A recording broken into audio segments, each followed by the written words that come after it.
This gingerbread bundt cake is officially the best bundt cake I have ever made, and I'm gonna show you how to make it. A little bite. Cheers.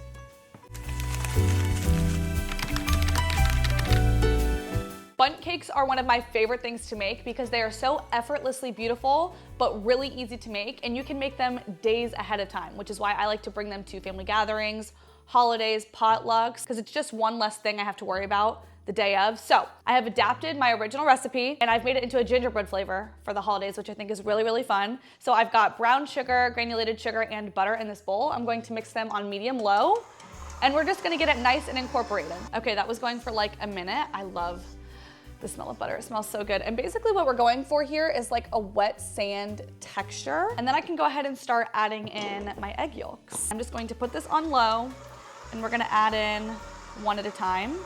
Now that they're all in, I'm going to turn it up a little bit, let it mix. And I am going to scrape down the sides as I add in more and more ingredients, just to make sure that everything is incorporating evenly.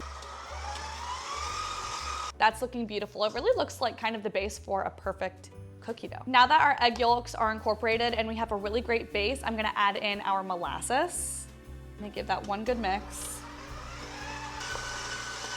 I'm gonna stop it, scrape down the sides. If you don't scrape down the sides, by the time you're putting your batter in the oven, it's going to have pockets of unmixed ingredients, and you don't want that. I'm gonna show you what it's looking like so far. We have this really beautiful base. I have my flour and my baking soda already in here. I'm just gonna add in half of that. Give it a little mix on low.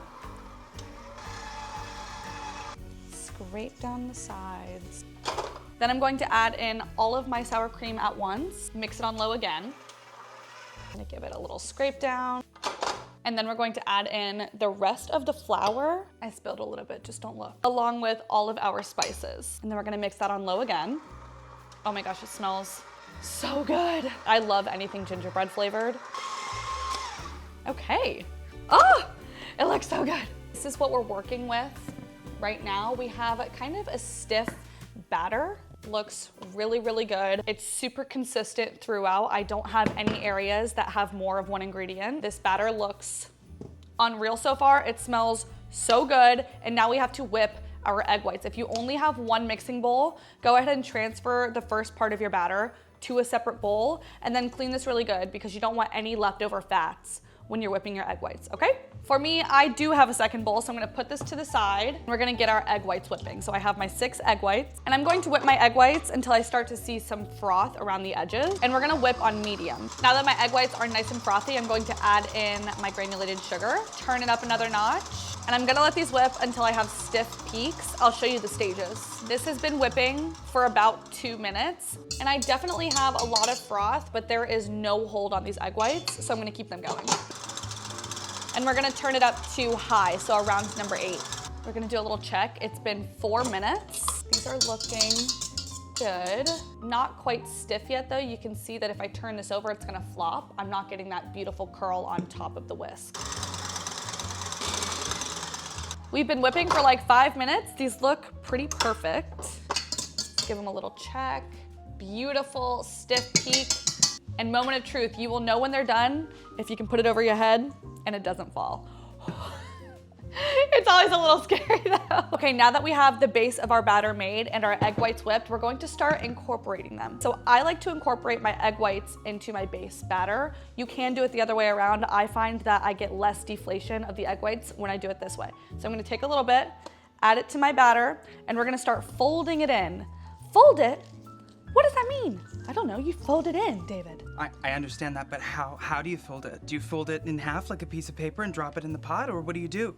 David, I cannot show you everything. Okay, well, can you show me one thing? So you're gonna take the egg whites, put them in, and you're just gonna go around, cut through the middle. Go around, cut through the middle, and we're just gonna go until the egg whites are mostly incorporated. Looks good enough to me. Beautiful. It's like a literal cloud. Oh my gosh, I love it so much. I love baking. This is so fun to me. All the way around, underneath, cut through the middle. And we're just gonna keep doing this until we don't really see any streaks of white. I will tell you guys, it's a workout. Why go to the gym and do arm day when you can just stay at home and make a bundt cake? You know what I'm saying? Okay, fully incorporated. And we're gonna do the last section. Make sure you fold instead of just mixing. You don't wanna deflate all these egg whites that you just worked so hard getting nice and fluffy. We are done folding. This looks so luscious. We're gonna do the lava test. Take it on your spatula and it should flow like lava. It took 4 minutes and 30 seconds to fold that in. So it is a little bit of an arm workout. I'm feeling it in my entire arm and my shoulder. Well worth the pain. Okay, now that our batter is done, we can go ahead and prep our bundt cake pan. I'm using this gorgeous bow wreath bundt cake pan. I absolutely love it. And I do like to grease and flour my pans. And I use Pam. You can butter it if you want to. This is just a lot more easy. And I'm just really going to coat the inside and get all of those little nooks and crannies. And then along with the Pam, I'm just going to flour my pan. Super easy. You just add the flour in, and I'm gonna do it over a bowl. And you basically rotate and tap. Let the excess fall out so you can get a nice crust and an easy release later after it's baked. And then with the middle, I just like to turn it and dust it. I'm gonna tap off the excess, and then all that there is left to do is start adding the batter into the pan. You can tell we did a good job mixing this because there's no like patches of ingredients. I'm just gonna make sure this is nice and flat on top, and she looks absolutely perfect. She's so beautiful. She smells so good. I'm going to pop it in my preheated oven at 350 degrees for an hour and a half, or until I can stick a wooden toothpick in the thickest part and it comes out with like a little bit of crumb. I'm excited. See you soon. Try latte art. Going up, circle, circle. Go like, guys, I'm getting kind of good at this.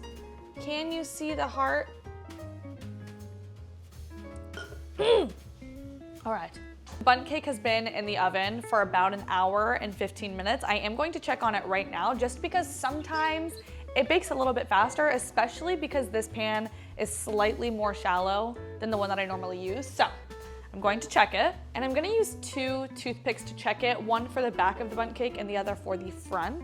Oh my, I wish you guys could smell this right now. It's incredible. Okay, pull it out. Oh my gosh. Oh, it actually looks, oh, wait, I think it's done. Both toothpicks came out perfectly clean, so I'm gonna take it out. 15 minutes early, I'm not mad at it. This smells incredible. It smells like freshly baked gingerbread cookies. It is so good. I wish you guys could smell this through the screen. If you don't have toothpicks on hand, something else you can do is take a butter knife and stick it straight through the center. And if it comes out clean, again, it's fully baked. I am not going to flip this for at least 15 minutes. I'm probably gonna wait even longer, just because when it's hot, sometimes the crust can stick to the pan. I want it to be cool so it can fully release and we don't have any mishaps. Still like a touch warm. I'm scared.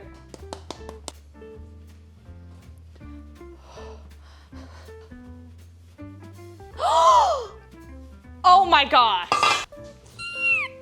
Oh gosh.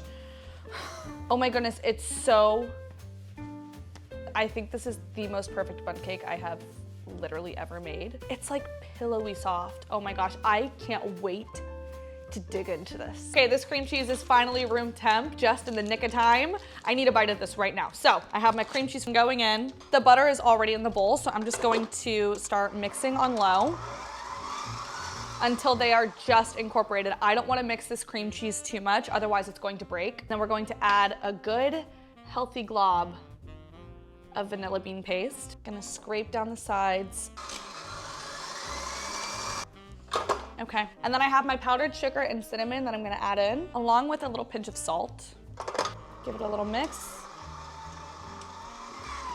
Scrape down the sides. It might take a second for this to come together, but don't freak yourself out. It'll start off really crumbly. Oh my gosh. I gave it one more scrape. We're gonna do one more quick mix. Okay, she's ready.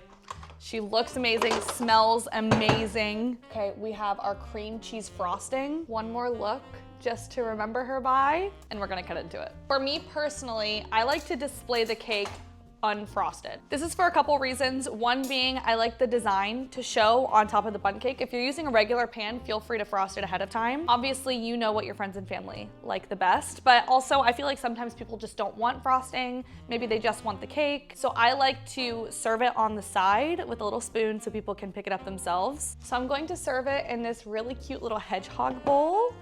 Beautiful. And then I'm just gonna add little swirls and spikes. Looks so gorgeous. I definitely wanna tuck into this. Oh my gosh. I don't think this could be any more beautiful. Am I gonna cry? No, I'm not gonna cry, but I am really happy about it. I just like to use a serrated knife so I get a nice clean cut. Moment of truth. Look at that incredible crumb structure. It is so pillowy soft and it is super, super moist, which is what we like to see. I'm gonna go ahead and dress this. So I like to take a good spoonful of frosting. I like a lot of frosting.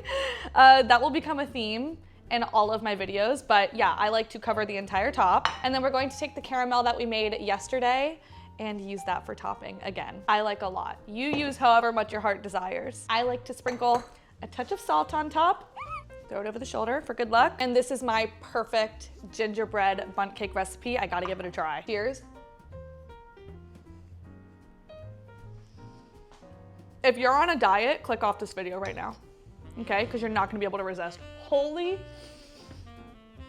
The cake itself, it doesn't have an overwhelming gingerbread flavor, which I quite like. It just has a really good spice to it. And the cream cheese frosting, it's tangy. It really balances the sweetness between the cake and the vanilla caramel. And then the salt on top, I think is super necessary. Otherwise, I think this would be really, really sweet.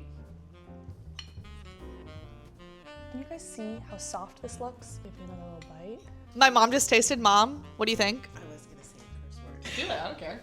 It's insane. Not to toot my own horn, but if you like gingerbread, if you like spice and cream cheese frosting and caramel, this is like the thing to make. I hope you make it. I hope you freaking love it just like I do, and I hope you have a great day. Okay, love you, bye.